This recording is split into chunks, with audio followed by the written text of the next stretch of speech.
Que la grâce et la paix vous soient données de la part de Dieu le Père et de notre Seigneur Jésus-Christ.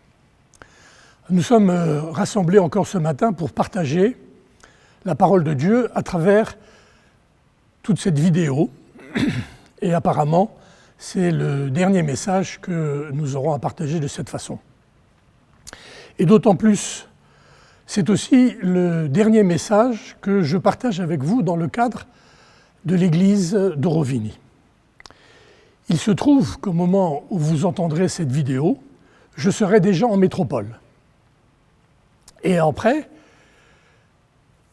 mon épouse Corinne, elle, dans le même temps, va être mutée à Raiatea. Donc lorsque je reviendrai de métropole, ce ne sera pas à Tahiti, mais ce sera à Raiatea. Donc je vous apporte ce message qui est, d'une certaine manière, le dernier message que j'apporte ici à l'église d'Aurovigny. Alors, pour ce message, nous allons nous arrêter sur la 4e parole que Jésus a prononcée sur la croix. Et cette parole se trouve dans l'évangile de Matthieu au chapitre 27, et nous lisons à partir du verset 45. Depuis la 6e heure jusqu'à la 9e heure, il y eut des ténèbres sur toute la terre. Et vers la 9e heure, Jésus s'écria d'une voix forte, « Élie, Élie, lama sabachthani » c'est-à-dire, « Mon Dieu, pourquoi m'as-tu abandonné ?» Quelques-uns de ceux qui étaient là, l'ayant entendu, dirent « Il appelle Élie ». Alors voyez-vous, voilà déjà 3 heures que Jésus est cloué sur la croix.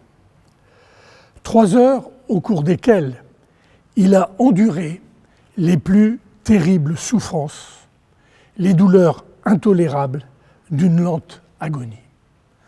Son corps ensanglanté, percé, meurtri. Mais le pire est encore à venir. Le Seigneur va maintenant affronter 3 heures de ténèbres. Après les terribles souffrances physiques, voilà maintenant le moment des souffrances morales et spirituelles, telles qu'elles nous sont décrites dans le psaume 22, où il est dit au verset 6 et 7, « Ils criaient à toi et ils étaient sauvés.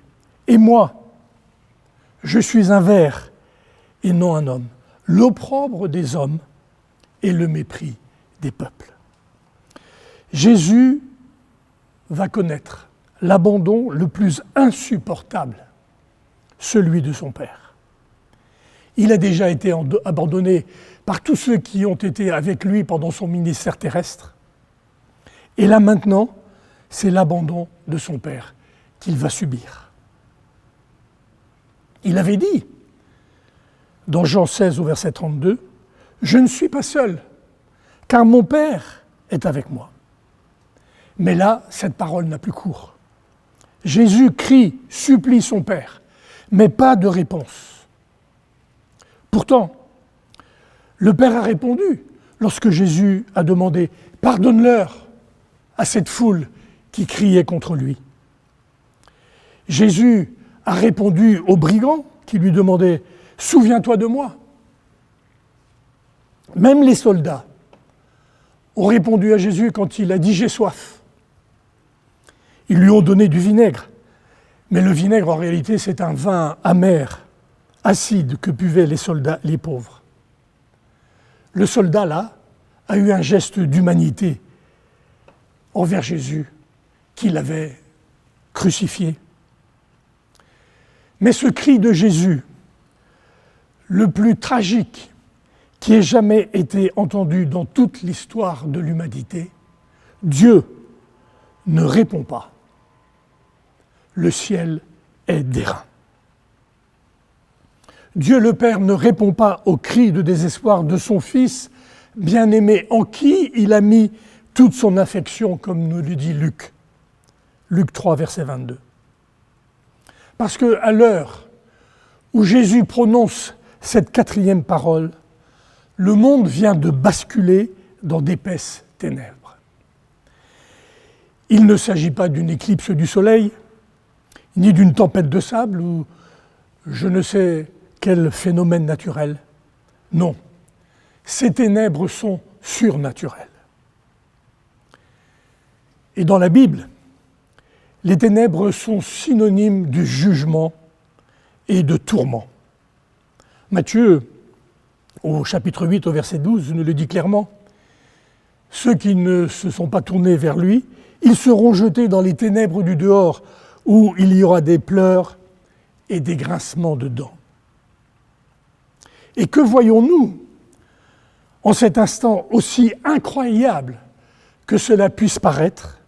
Jésus lui-même est jeté dans les ténèbres du dehors. Il est jeté en enfer.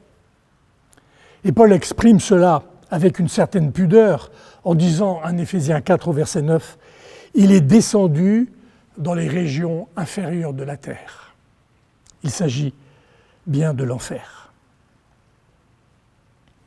Alors qu'est-ce que l'enfer? Eh bien précisément, l'enfer, c'est l'absence de Dieu. Lorsque Jésus est abandonné par son Père, c'est l'enfer. Dieu n'est plus là, c'est l'enfer. Et ces ténèbres qui couvrent la terre en plein midi pendant 3 longues heures nous parlent du chaos dans lequel sombrerait l'humanité et la terre entière si Dieu était absent. On représente souvent l'enfer avec Satan et des grandes cordes sur la terre qui précipitent les impies dans un chaudron bouillant. Et ça, c'est l'image d'Épinal. La réalité, frères et sœurs, est bien plus tragique. L'absence de Dieu provoque le désespoir le plus profond, comme celui que Jésus a éprouvé lorsque sur la croix, il a été abandonné par son Père. Pas de réponse à son cri de désespoir. Et cela provoque un sentiment de néant, de vide, plus d'avenir. Vers où? Vers qui se tourner? Où chercher du secours? Pas de réponse. Aucune issue. Le vide absolu. Le vide intersidéral. Ce vide, c'est le vide qui existe entre les étoiles et les astres, comme la lune et le soleil. C'est le vide absolu. Dans ce vide, il n'y a rien à quoi se raccrocher. Est-ce que vous voyez ce que cela peut représenter? Dans cet espace, il y a des satellites qui n'ont plus d'utilité, des débris qui tournent sans raison, sans objectif, sans but, juste par la force de gravitation. Mais ce sont des objets inanimés. Imaginez un être humain dans cette situation, perdu dans le néant. Voilà où se trouve l'homme, privé de la présence de Dieu. L'homme au milieu du chaos, l'homme en enfer. Et la présence de l'Église dans le monde, l'Église conduite par le Saint-Esprit, empêche ce chaos. Parce qu'à travers l'Église, le Saint-Esprit de Dieu est présent, puisqu'il habite en chacun de nous. Mais quand les chrétiens seront enlevés, le Saint-Esprit se retirera avec eux, et alors ce sera le chaos. Ce chaos existait déjà avant que Dieu n'intervienne pour créer le monde. Il nous est dit dans Genèse 1 au chapitre 2, dans Genèse 1 au verset 2, la terre était informe et vide. Il y avait des ténèbres à la surface de l'abîme. C'était le chaos. Mais que voyons-nous, frères et sœurs? De ce chaos originel, Dieu a fait surgir la vie par la puissance du Verbe, par la puissance de sa parole créatrice. Et de ce même chaos dans lequel Jésus est plongé, et avec lui l'humanité, Dieu a fait surgir la vie en ressuscitant Jésus-Christ d'entre les morts et en nous accordant la vie nouvelle. Alors il est possible, et même probable, qu'il vous soit arrivé de confronter le chaos dans votre propre vie. Et lorsque notre vie est dans le chaos, alors nous sommes un peu désespérés. Nous ne savons plus vers qui nous tourner, vers qui trouver du secours. Mais lorsque le chaos apparaît, ne perdons pas courage. Parce que de ce chaos, Dieu fait surgir la vie nouvelle, si nous nous confions en lui. Parce que voyez-vous, Jésus est descendu en enfer à notre place, pour que l'enfer nous soit épargné. Jésus a été abandonné par son Père pour que nous ne soyons jamais abandonnés par Dieu. N'est-ce pas l'effet extraordinaire de l'amour de Dieu pour les humains, pour nous? Dieu aurait dû nous punir, nous jeter dans la perdition éternelle, dans le chaos. Pour nous, ça aurait été justice, comme le disait le brigand sur la croix, à côté de Jésus, qui reconnaissait ses fautes. Mais dans son amour, frères et sœurs, Dieu n'a pas supporté de nous voir périr.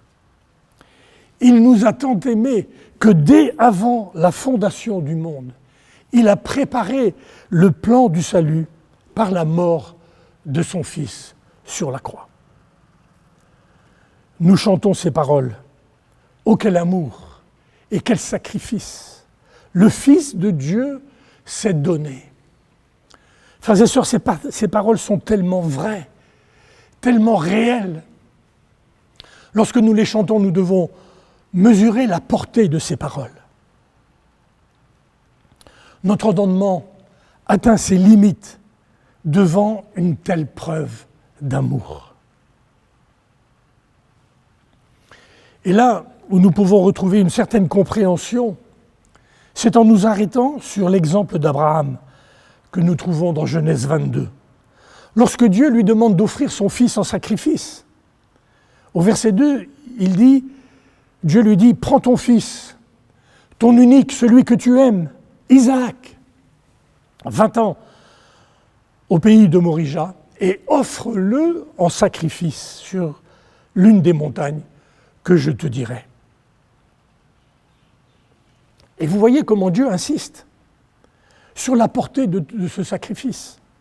Ton fils, ton unique, celui que tu aimes, Isaac. Dieu sait bien ce que représente Isaac pour Abraham. Et il le souligne avec force. Parce qu'il veut qu'il prenne toute la mesure de ce sacrifice. Pour que nous puissions, à notre tour, entrevoir toute la mesure, si cela est possible, du sacrifice de Jésus pour Dieu le Père. Et Abraham, en serviteur fidèle, a fait ce que Dieu lui demandait.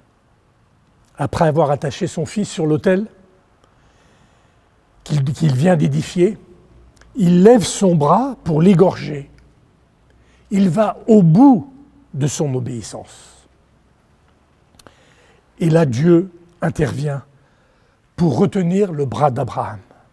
Au verset 11 et 12, il nous est dit « N'avance pas la main sur l'enfant, ne lui fais pas de mal, car je sais maintenant que tu crains Dieu et que tu ne m'as pas refusé ton fils, ton unique. » Mais Dieu, lui, frères et sœurs, personne pour retenir sa main, personne pour dire « Ne fais pas de mal à ton fils, ton unique, celui que tu aimes. » Et même, volontairement, Dieu s'est détourné. Dieu a abandonné Jésus. Parce que chargé du poids de notre péché, Dieu est trop saint pour regarder son Fils pendu sur le bois infâme. Et pour qui Abraham était prêt à ce sacrifice suprême? Pour Dieu, le Dieu 3 fois saint, le Dieu créateur du ciel et de la terre, le Dieu tout-puissant. On peut comprendre qu'Abraham soit allé au bout de ce geste. Mais Dieu, lui, frères et sœurs, pour qui a-t-il accompli ce sacrifice suprême? Pour qui a-t-il été au bout du sacrifice de son Fils unique, celui qu'il aime? Pour nous, pauvres pécheurs. Et l'apôtre Paul l'exprime très bien en Romains 5,8. Mais Dieu prouve son amour, en ce que lorsque nous étions encore des pécheurs, Christ est mort pour nous. Alors que nous étions des pécheurs, que nous ne savions même pas que nous étions perdus et que nous avions besoin d'être sauvés, Dieu a sacrifié son Fils unique pour nous.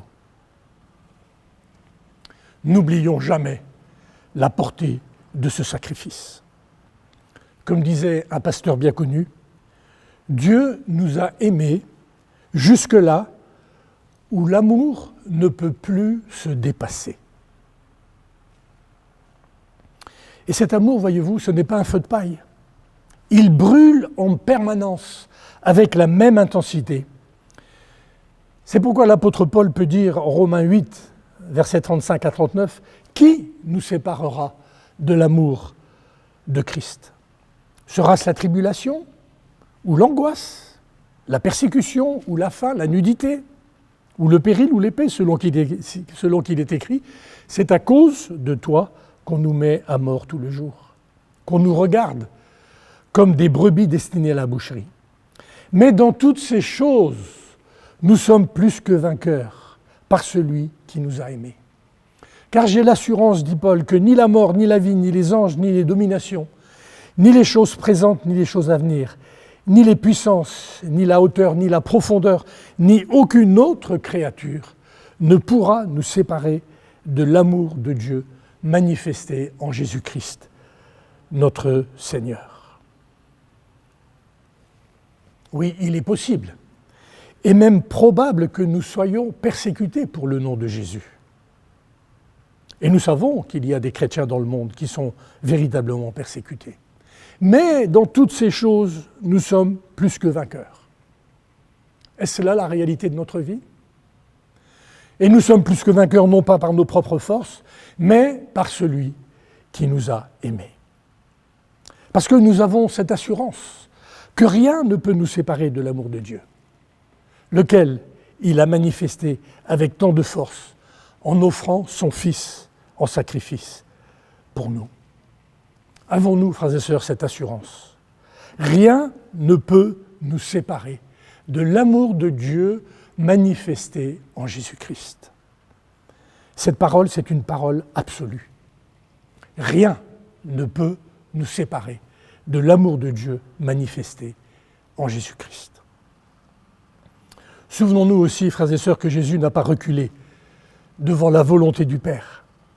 Il ne l'a pas contestée, il l'a acceptée, non pas résignée, mais de tout son cœur. Comme il est dit dans Philippiens 2,8, il s'est humilié lui-même, se rendant obéissant jusqu'à la mort, même jusqu'à la mort de la croix. Voilà l'exemple suprême que Jésus nous a donné de soumission à la volonté du Père. Et il l'a fait pour nous montrer un exemple, justement, et que nous ayons la même attitude de soumission, de persévérance dans l'épreuve. Parce que l'épreuve arrive toujours à un moment ou l'autre. Et c'est particulièrement dans ces moments d'épreuve qu'il ne faut pas oublier toute la dimension incommensurable de l'amour de Dieu pour nous. Et c'est dans ces moments-là que l'amour de Dieu se manifeste de la manière la plus forte. N'ayons donc pas peur lorsque l'épreuve nous atteint. Ne tremblons pas devant les coups de l'ennemi. Il ne fait que chercher à nous intimider. Il est vaincu définitivement par la puissance de la résurrection de Jésus-Christ. Amen. Nous allons prier. Seigneur notre Dieu, nous voulons te dire encore toute la reconnaissance de notre cœur pour ce sacrifice tellement extraordinaire que tu as accompli pour nous. Nous ne sommes même pas capables de mesurer toute la portée de ce sacrifice. Mais nous vivons chaque jour de cet amour que tu as manifesté à la croix. Et nous voulons ensemble bénir ton saint nom, nous réjouir en toi et nous laisser porter par ta grâce. Merci Seigneur de nous donner la force de faire face à toutes les épreuves, à tous les chaos qui peuvent arriver dans notre vie, mais nous y faisons face parce que tu es avec nous et que rien ne peut nous séparer de ton amour. Au nom de Jésus, Amen. Et je vous invite, pour terminer, à chanter ce chant. Par quel amour et quel sacrifice le Fils de Dieu s'est donné. Bon dimanche à chacun, que le Seigneur vous bénisse et que la paix de Dieu, qui surpasse toute intelligence, garde vos cœurs et vos pensées en Jésus-Christ. Amen.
Voici